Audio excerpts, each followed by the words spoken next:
Look honestly at yourself. How many times have you called it love when it was just fear of being alone? You say, "I love you," but deep down you mean, "Stay. Don't leave me alone with my emptiness." You promise, "I am yours," but hidden in that vow is a silent deal. Give me safety. Give me guarantees. And when the other hesitates, when they breathe their freedom, you suffer. You call it betrayal. It is not betrayal, it is escape. Why do your relationships fail? Because they are built to protect your illusions, not to reveal the truth. Krishna, in the Bhagavad Gita, never promises perfect relationships. He points you to action without attachment, to love without chains, to love without needing to own. But you own because you fear. You fear your own silence. You fear meeting the emptiness that remains when no one stays to fill your nights. You fear discovering who you really are when you can't lean on someone else. As long as there is fear, there is no love, only bargaining, trading, and silent prisons. You become the jailer and the prisoner at once. Do you want to change this? Then look right now. Every "I love you," is it freedom or demand?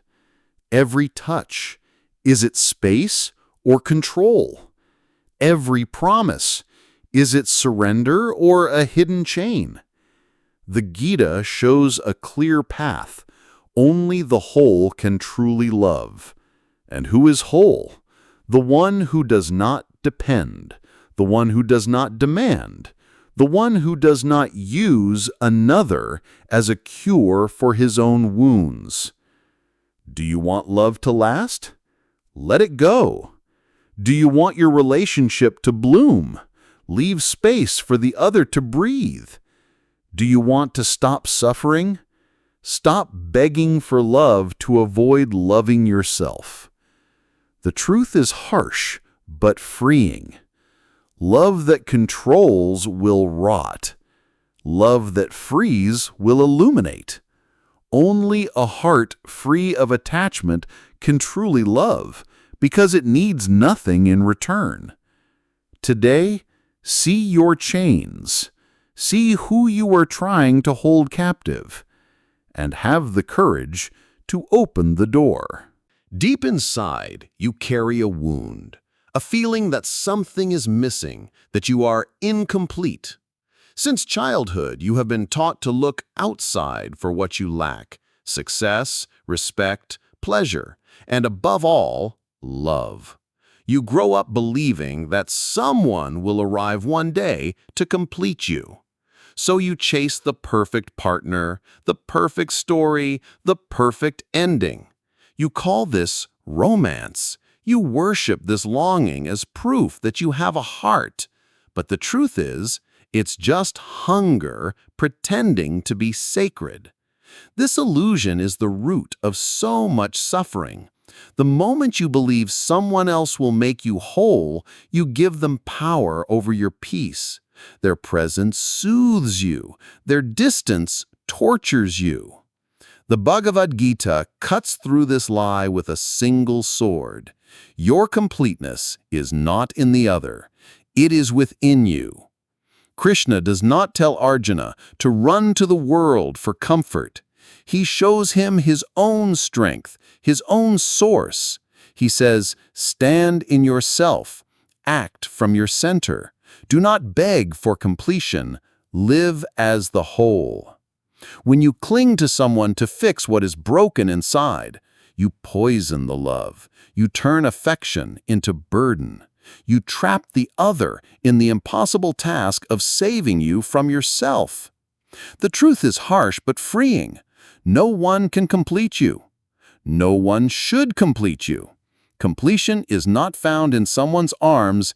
It is found in your own awakening. If you see this clearly, something shifts. You stop clinging, you stop demanding, you start standing, alone, whole, unafraid.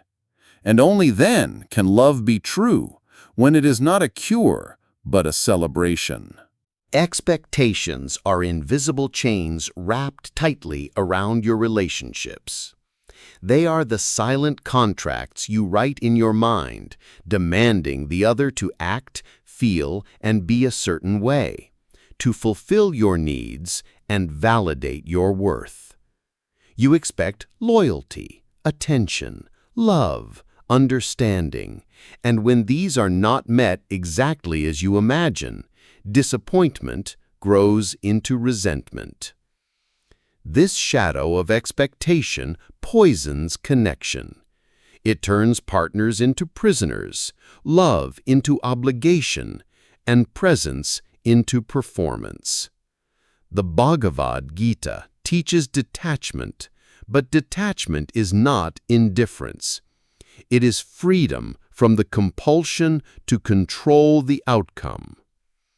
When you release expectations, you stop projecting unpredictable. This does not mean you accept abuse or neglect. It means you stop trying to shape reality into your comfort zone. True love thrives in space, not in scripts. Ask yourself, are you loving the person or the idea you created? Are you embracing reality or clinging to fantasy? The moment you see the shadow of expectation, you take the first step toward love that heals, both for you and for the other. You have spent your life fighting to be someone, to get somewhere, to hold your world together with trembling hands.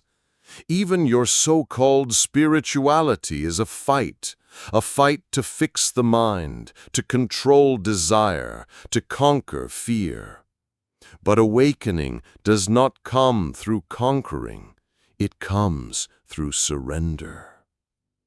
This word frightens you, surrender. To the mind, surrender means defeat. It means losing the fight. It means giving up the illusion of control you have clung to so desperately. But listen carefully. What if the fight is the very thing that keeps you asleep? What if all your effort is just noise covering a silence that is already free? To surrender is not to become passive. It is not resignation. It is to let the false burn, willingly, consciously, completely. Surrender is the fire that consumes the one who resists. You do not choose the fire chooses you. It appears when you stop bargaining with truth. It grows when you no longer defend the parts of you that must die. This fire will touch everything you hold dear, your ideas of love, of success, of morality, of self. Nothing is safe. It is not a gentle warmth. It is a raging blaze that leaves you naked in its light. And yet, in that burning, you taste something you never knew existed. Peace without conditions, love without dependency, clarity without thought. When the fight ends, the real begins. Surrender is not for the faint-hearted.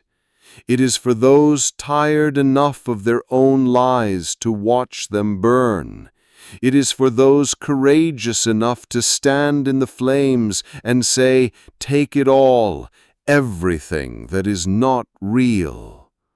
Only what cannot burn will remain, and that is all you ever needed. Your relationships are mirrors. They do not exist to entertain you or fill your loneliness. They exist to reflect what you refuse to see within yourself. Every argument, Every disappointment, every heartbreak is a message from your own shadow, a call to look deeper. You blame the other, but the truth stares back at you. The wounds you carry, the fears you hide, the insecurities you mask. The Bhagavad Gita teaches that self-knowledge is the root of liberation. You cannot change the world without first changing the way you see it and yourself. When you see your reflection clearly, judgment dissolves, compassion rises. Your partner's flaws become your own teachers. Your conflicts become invitations to grow. The moment you stop blaming and start reflecting, love transforms from a battlefield into a sanctuary. Ask yourself honestly, what am I hiding behind my anger? What am I afraid to face in myself? What do I need to heal before I can truly love? This is not easy. The mirror does not lie. But only through honest reflection can you break the cycle of suffering. In relationships, control is the silent prison you build around love. You try to shape the other's actions, words, and feelings to fit your expectations. You measure love by compliance, loyalty, and sacrifice. But control is an illusion, a desperate attempt to hold what is inherently free. The Bhagavad Gita teaches detachment, not indifference. It calls for presence without ownership, care without chains. When you control, you suffocate. You kill the spontaneity, the growth, the true connection that could bloom. You become a jailer, and the other becomes a captive, and neither of you truly lives. Freedom in love means releasing control. It means embracing uncertainty, trusting the unknown. This is hard. Your mind resists letting go. It fears chaos, rejection, loss. But the moment you open the cage, both of you breathe. Love becomes space, spacious, alive, and transformative. Ask yourself, am I loving or controlling? Am I nurturing or imprisoning? Can I trust love enough to let it be free? The choice is yours, freedom or prison. Your mind is a prison built from the bricks of beliefs, ideas, doctrines, convictions you have gathered over time. These beliefs give you a sense of security, identity, and meaning, but they are also your chains. You cling to beliefs because they promise certainty in an uncertain world. You wear them like armor, defending against doubt, fear, and the chaos of existence. But the cage they create traps you inside a limited reality, a reality that is not yours, but borrowed. Beliefs are comfortable lies dressed in truth's clothing. They separate you from direct experience, from raw reality, from the present moment. You argue fiercely for your beliefs, but beneath the arguments lies a fear, the fear of freedom without a safety net. True awakening means watching your beliefs die, one by one, like old friends leaving you to face the unknown alone. It is painful and lonely. The mind screams for a new belief to hold on to, but the awakened one knows the emptiness beyond beliefs is vast and free. Let your beliefs go, not because they are wrong, but because your freedom is beyond right and wrong. Let the cage fall apart and step into the open sky of unknowing. This is the path of true freedom, not to find new beliefs, but to find the space where no belief can bind you. Truth does not come with crowds or applause. It often walks a solitary path, one where friends fade, beliefs shatter, and familiar comforts vanish. When you embrace truth, you step out of the herd and into a silence that can feel cold and isolating. People around you may not understand your clarity. They may mock, avoid, or fear the change they see in you. This loneliness is not a punishment. It is the cost of freedom. To be free is to stand alone, untethered from the safety of conformity and the need for approval. Many choose the comfort of belonging over the pain of truth. They hide their awakening beneath social masks and whispered lies, afraid to face the solitude that truth demands. But in this loneliness lies a profound power, the power to listen to yourself without distraction, to see without distortion, to be without compromise. When the noise of the world fades and the soul stands naked, the true self can finally be heard. This loneliness is a doorway, not a prison.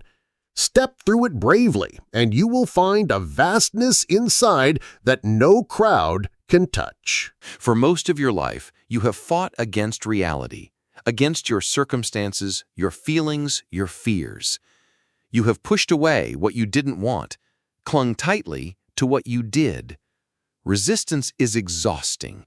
It drains your energy and keeps you locked in a battle that can never be won. It is the mind's way of saying, I am not okay with this, when life simply is. Awakening begins when resistance ends, when you stop fighting the flow of existence and begin to accept, not passively, but fully, what is. This acceptance is not surrender to defeat. It is the wisdom to see things clearly, without distortion. It is the courage to face life without filters or fantasies. When resistance dies, a strange peace arises, one that is unshakable and free from conditions. You realize that what you fought against was never the problem. It was your refusal to see it as it is. Resistance is the prison of the mind. Acceptance is the key to freedom. Are you ready to stop resisting and start living? Words are the mind's tools, useful, necessary, but limited. They try to capture the infinite, but always fall short. The deepest truths cannot be spoken or explained. They must be experienced. They dwell in the silence beyond words, where the mind stops and the heart listens. In the process of awakening, you learn to sit in this silence, to let go of explanations, justifications, and stories. You learn to be with what is, without needing to name it or control it. This silence can feel empty, vast, and even terrifying. But it is also the womb of creation, the space where true freedom is born. When you embrace the silence beyond words, you transcend the ego's need for identity and narrative. You become the witness to all that arises, untouched and serene. The journey of awakening is not about accumulating knowledge, but about descending into this profound silence. Are you willing to step into the unknown, beyond words? Freedom is not what you think it is. It is not the absence of constraints, the fulfillment of desires, or the achievement of goals. True freedom is unseen. It is the freedom from the need to be free. It is the release from all attachments, all identities, all stories. You chase freedom outside, in places, people, and possessions, but it slips further away the more you grasp. The real freedom lives inside, silent, vast, and untouched by the fluctuations of life. This freedom is hidden behind the death of the self you thought you were. It appears only when all that is false has fallen away. It cannot be earned. It cannot be bought. It cannot be taught. It is your original nature, waiting patiently beneath the dust of illusion. When you see this, the chains dissolve effortlessly. You do not fight for freedom. You realize you were never imprisoned. This unseen freedom is the end of all struggle. It is the home where the restless find peace. Are you ready to stop searching and simply be free? Every journey to awakening leads to a breaking point, a moment when the weight of illusions becomes unbearable and the old self shatters beyond repair. You may resist, deny, or bargain, but eventually something breaks. A relationship, a belief, a comfort, or even your own sense of identity. This breaking is not a failure. It is the necessary collapse before the birth of something new. At the breaking point, fear, grief, and despair rise like a storm. You may feel lost, broken, and utterly alone. But this is the crucible of transformation. If you endure the breaking without running, without numbing, you discover a deep well of strength inside you, one not born from the ego, but from the silent core of your being. The breaking point is both the end and the beginning, the death of what was and the gateway to what is. Will you allow yourself to break so you may truly awaken? The death you fear is not the end. It is the beginning. Not the death of the body, but the death of the false self that has ruled you like a tyrant. This death is not painless. It is violent, chaotic, and often feels like the world is tearing apart. You lose friends, you lose comfort, you lose everything familiar. But in this loss, you find the seed of true life. The death of what is false clears space for what is real. The true death is a surrender so deep that nothing remains to hold on to. It is the dissolution of identity, desire, and attachment. When the false self dies, the real self awakens, not as a concept, but as a living presence beyond words and thoughts. Many run from this death because they misunderstand it. They think death means annihilation, but death is the doorway, the only doorway, to freedom. Are you ready to walk through it?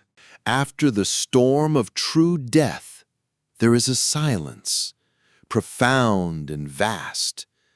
This silence is not emptiness. It is the womb of rebirth. In this quiet, you are no longer who you were, but something new is taking shape, subtle, formless, free. There is no rush here, no drama. Just the slow unfolding of presence, like dawn breaking gently over a dark horizon. The world looks the same, but you see it with fresh eyes.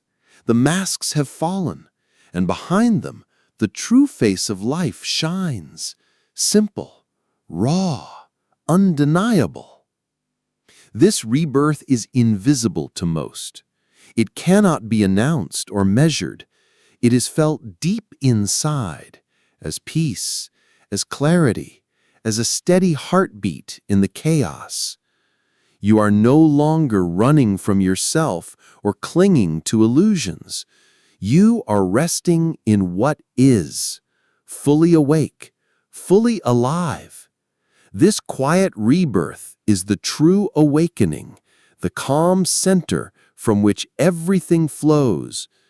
Are you ready to be born again in silence? Everything you have lost, everything you have let go of, has led you to this moment, the moment without past or future, without fear or desire. This is the eternal now, the place where time dissolves and only presence remains. Here, there is no longer a separate self struggling for survival. There is only the unfolding of life itself, effortless and whole. The Bhagavad Gita calls this yoga, the union of the self with the infinite. In the eternal now, you are free from all illusions of identity and limitation. You are not someone who awakens. You are awakening itself, boundless and timeless. This freedom is not a goal to achieve, but the ground of your being, always present beneath the waves of thought and emotion. To live in the eternal now is to live without fear, without regret, without attachment, fully surrendered to the flow of existence. This is the true awakening, the death of the false, the birth of the real, the dance of the infinite. Are you ready to live here now?